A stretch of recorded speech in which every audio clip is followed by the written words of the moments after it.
You know that sound, the soft click of a phone screen locking just a little too fast when you walk into the room, or the way a laugh suddenly dies when you appear.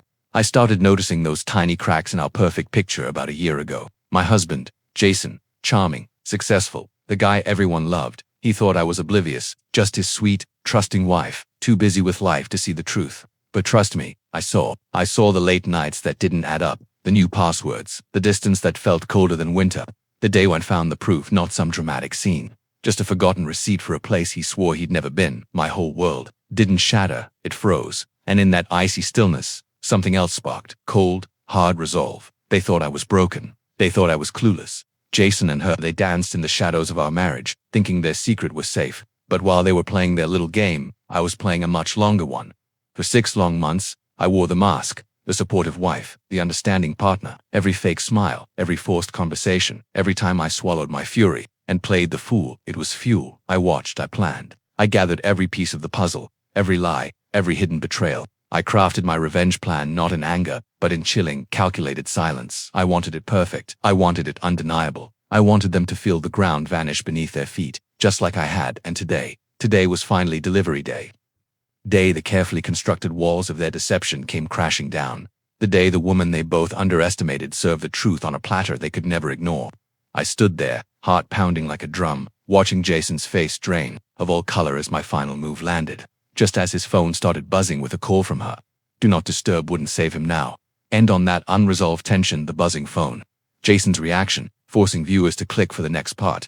Keywords naturally woven in. Husband, affair, proof, betrayal, revenge plan, calculated perfect revenge, delivery day, deception, truth, underestimated, double life, emotional revenge, tone, raw, determined, suspenseful, satisfying setup, focuses on emotional journey and calculated action, avoiding harmful specifics or promotion of harmful acts. That buzzing sound, it felt like the soundtrack to my entire last year. It echoed the late-night whispers I pretended not to hear, the phantom vibrations that pulled his attention away during family dinners. See, finding that receipt wasn't the start. It was just the moment the fog lifted. The cracks had been there long before the sudden interest in gym sessions at bizarre hours, the new cologne he never wore for me, the way his phone became an extension of his hand, screen always tilted away. I'd ask, casually, who's texting so late, and he'd sigh, that familiar mix of annoyance and pity. Just work, babe, you worry too much. He made me feel crazy. He made my gut feelings seem like paranoia. That was the worst part, honestly. The slow erosion of my own trust in myself. But that receipt for that fancy boutique hotel downtown he'd sworn he'd heard was terrible. That was my proof. My cold, hard anchor in reality. It wasn't rage that hit me first. It was this hollow calm, like the world had finally stopped spinning the lies. That's when the plan began.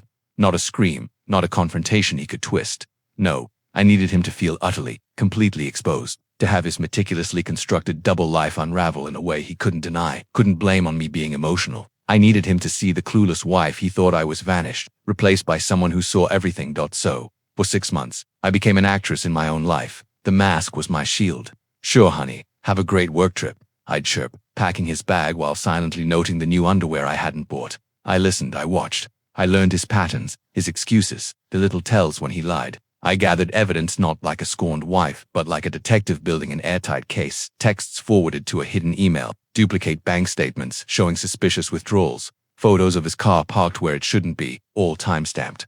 Every fake smile, every bite of my tongue, was another brick in the foundation of my perfect revenge.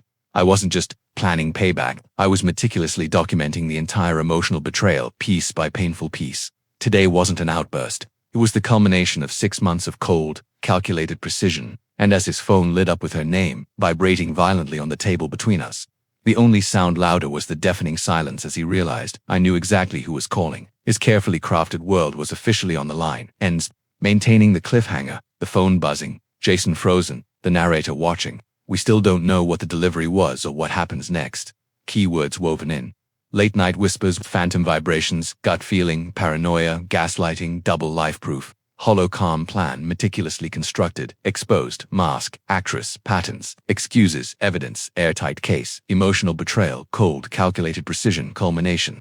On the line, tone maintains suspense and emotional rawness, focusing on the psychological impact and methodical planning, avoids specifics of harmful actions, sticking to emotional and situational tension.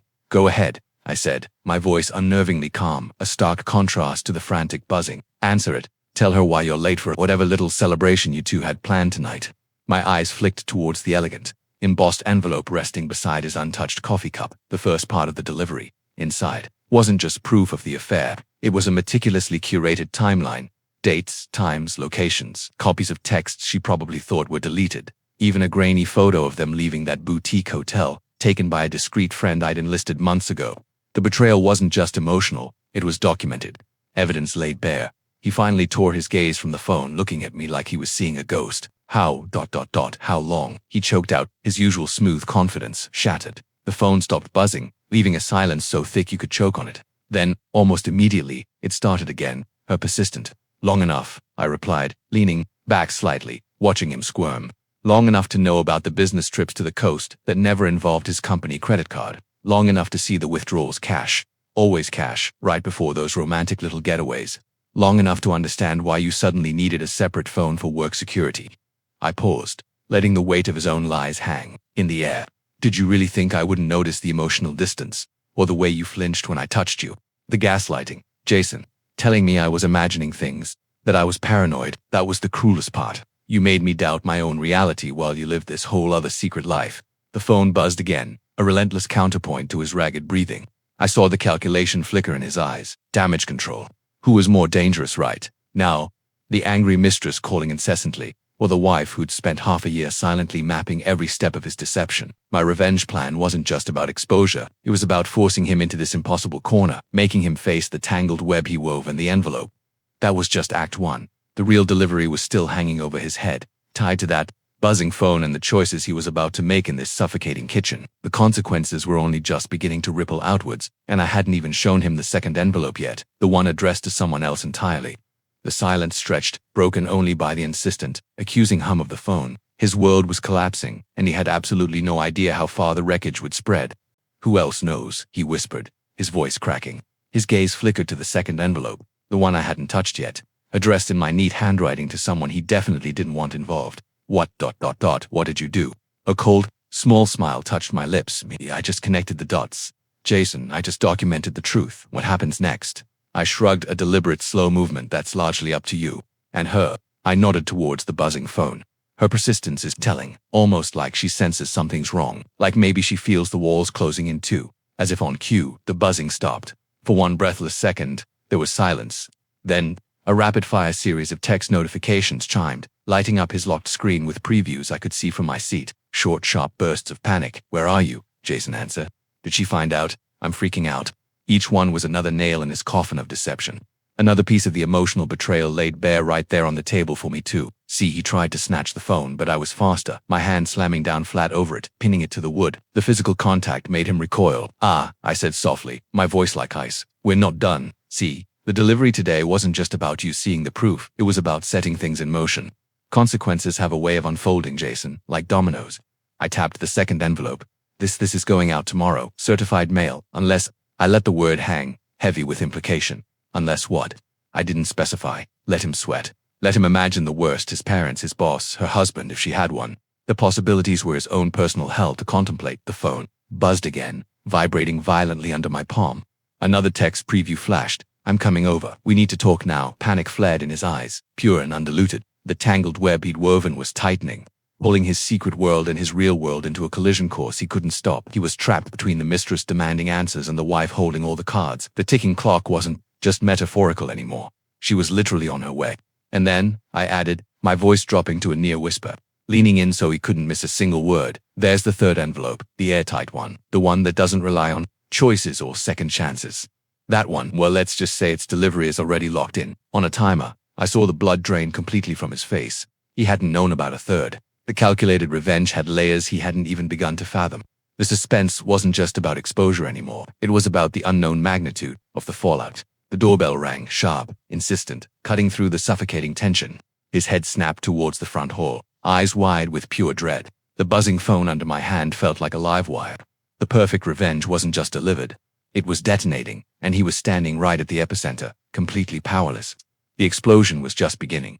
The sharp, echoing ring of the doorbell sliced through the suffocating silence like a knife.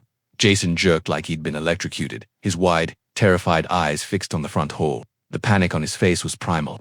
The look of a man realizing the walls of his carefully constructed double life weren't just cracking, they were about to cave in entirely. Under my hand, his phone buzzed again, her name flashing with frantic persistence. I'm outside. Open the door. The preview text was a death knell. I didn't move my hand from the phone. The cold control I'd nurtured for 6 months held, but inside, a tremor ran through me. Seeing his raw fear was satisfying. Yes, a dark vindication after months of gaslighting and emotional betrayal. But the reality of her standing on a porch, demanding entry into the wreckage, sent a different kind of chill down my spine. This was the collision I'd orchestrated, the perfect revenge scenario playing out in real time. Yet, the human cost, the sheer messy ugliness of it, pressed in. Seems your guest is impatient, I said, my voice low and steady, though my knuckles were white where I pressed down on the buzzing phone. The tangled web. Jason, it's strangling you, isn't it? I tapped the second envelope again, the one addressed to someone whose involvement would amplify his humiliation exponentially. This goes out tomorrow. Certified no take-backs unless you do exactly what I say, right now.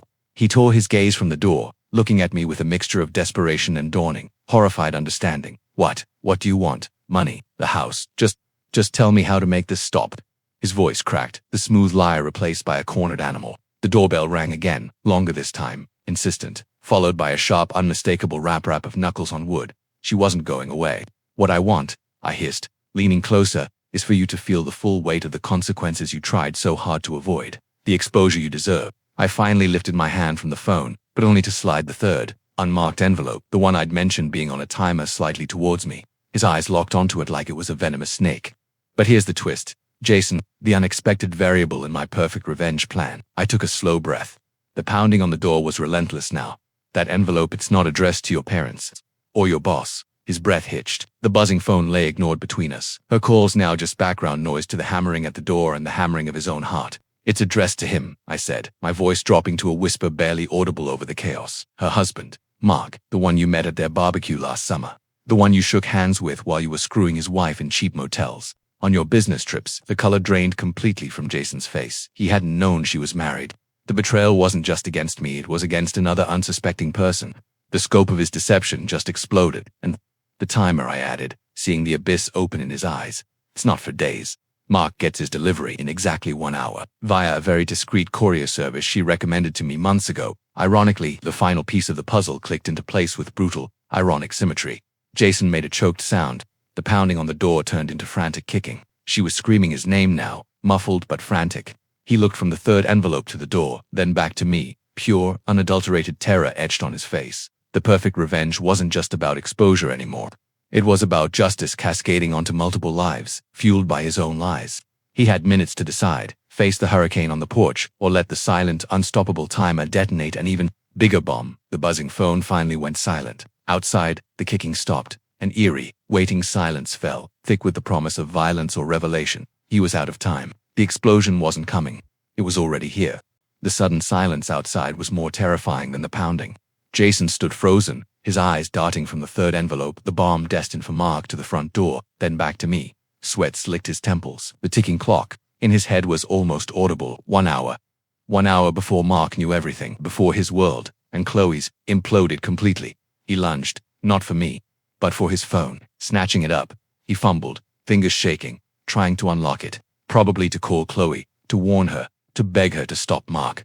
Too late. Before he could even swipe, the front door handle rattled violently. Then, a jingle of keys, her keys, the ones he'd given her for emergencies. The lock clicked. Jason froze, phone forgotten in his hand, pure dread washing over him. The door swung open. Chloe stood there, flushed and breathless, her eyes wide with panic that instantly morphed into confusion as she took in the scene. Jason, pale and trembling, me standing calmly by the table littered with envelopes, the thick tension that choked the air. Jason, what the hell is going on? Why wouldn't you answer? I thought. Her gaze landed on the embossed envelope, the one spilling its damning contents onto the table. Her name was mentioned, dates, hotel receipts, their hotel receipts. Her face went slack, then flooded with horrified recognition. You left this out, she whispered, accusing Jason, misunderstanding the source of her exposure. Jason opened his mouth, but no sound came out. He looked utterly trapped between the two women whose lives he'd shattered. This was the collision. This was the exposure. My meticulously gathered evidence was right there, undeniable. The perfect revenge was unfolding in real time, messy and raw. But the twist, it came from him. In a desperate, cowardly move to save his own skin from Mark's impending wrath, Jason pointed a shaking finger at Chloe. She made me do it, he blurted, his voice high-pitched with panic. She threatened me, said she'd tell my wife everything if I didn't keep seeing her. She's obsessed. You have to believe me. He was throwing her under the bus, rewriting their entire affair to paint himself as the victim. The depth of his betrayal took my breath away. Even now, Chloe's face crumpled, not just from the accusation, but from the realization of who he truly was. The man she'd risked everything for was sacrificing her without a second thought. You liar, she shrieked, her voice raw with pain and fury. The emotional betrayal she'd inflicted on me was now mirrored back at her tenfold. The tangled web ensnared them both. I watched them unravel, the air thick with their accusations and denials. Then, quietly, I picked up the third envelope. It doesn't matter, I said, my voice cutting through their chaos. They both froze, staring at me. The delivery to Mark is already in motion. Nothing stops that now. I held up another set of papers I hadn't shown before. Crisp, legal documents. And these are divorce papers. Jason, signed by me yesterday, along with a very detailed financial settlement based on, let's call it, marital misconduct, backed by all the evidence right here. I gestured to the table. My lawyer has copies. The court will soon. Your choices now only affect how much more of a mess you make for yourselves before the legal consequences land. The final twist wasn't just Mark's imminent discovery or Jason's cowardly betrayal of Chloe. It was my quiet, preemptive strike. While they were drowning in the chaos of the moment I'd engineered, I'd already secured my exit and my future. The revenge wasn't just about watching him squirm. It was about ensuring my own freedom and protection, legally and financially, built on the foundation of his lies. The door was wide open. Outside, the distant wail of a police siren started, likely a neighbor alarmed by the screaming. Jason and Chloe stood amidst the wreckage of their deception, facing the exposure and the legal fallout, while I slipped the divorce papers back into my bag. My work here was done. The delivery was complete. As I walked towards the open door, stepping around them without a backward glance, Jason's phone buzzed again on the table. This time, the screen flashed with a name we all recognized, Mark. The real consequences were just dialing in. The sound of Jason's phone buzzing with Mark's name faded behind me as I stepped onto the front porch, closing the door softly on the chaos I'd left inside. The cool night air hit my face, a stark contrast to the toxic heat of betrayal and panic still radiating from my former home. I didn't look back. I didn't need to. The muffled sounds of raised voices, Jason's desperate pleas, Chloe's furious sobs, and then, moments later, the deeper, angrier roar of Mark's arrival told me everything. The exposure was complete. The tangled web they'd woven had finally strangled them. Walking to my car felt like shedding a heavy, suffocating skin. 6 months of playing the clueless wife, of meticulously documenting every lie, every cash withdrawal, every suspicious work trip had led to this moment of karmic justice. Hearing Mark's furious voice erupt inside, the crashing sound of something breaking, it wasn't my satisfaction. Exactly, was the cold certainty that the consequences of their emotional betrayal were now theirs alone to bear. The legal consequences were already set in motion. The divorce papers were filed. The financial settlement secured thanks to the mountain of evidence. My lawyer had everything. Jason's double life was now a matter of public record. Weeks later, the fallout was still settling. Jason predictably tried to spin the narrative, playing the victim, blaming Chloe for manipulating him. But the evidence was undeniable. The timeline, the receipts, the photos, the text logs. His reputation crumbled. Chloe and Mark's marriage exploded spectacularly. She faced her own reckoning. The legal consequences for both of them unfolded slowly, messily in courtrooms and lawyers' offices. My focus shifted. I wasn't waiting for their punishment anymore. I was rebuilding. Finding an apartment felt like freedom, rediscovering small joys, reading a book in silence, meeting an old friend for coffee without looking over my shoulder felt like reclaiming the life his deception had stolen. The key takeaway wasn't just about revenge, though the perfectly timed delivery of their exposure was deeply satisfying. It was about reclaiming power. It was proof that the clueless one often sees the most, that meticulous planning and quiet resolve are far stronger weapons than rage, that walking away from a toxic situation, armed with truth and legal protection, is the ultimate victory. The echoes of their chaos still lingered, faintly, but they were just that, echoes. My new life, built on the ashes of their lies, was finally beginning. I drove away from that neighborhood for the last time, the radio playing softly, the road ahead clear and quiet. The delivery was complete. The chapter was closed. My story was finally mine again.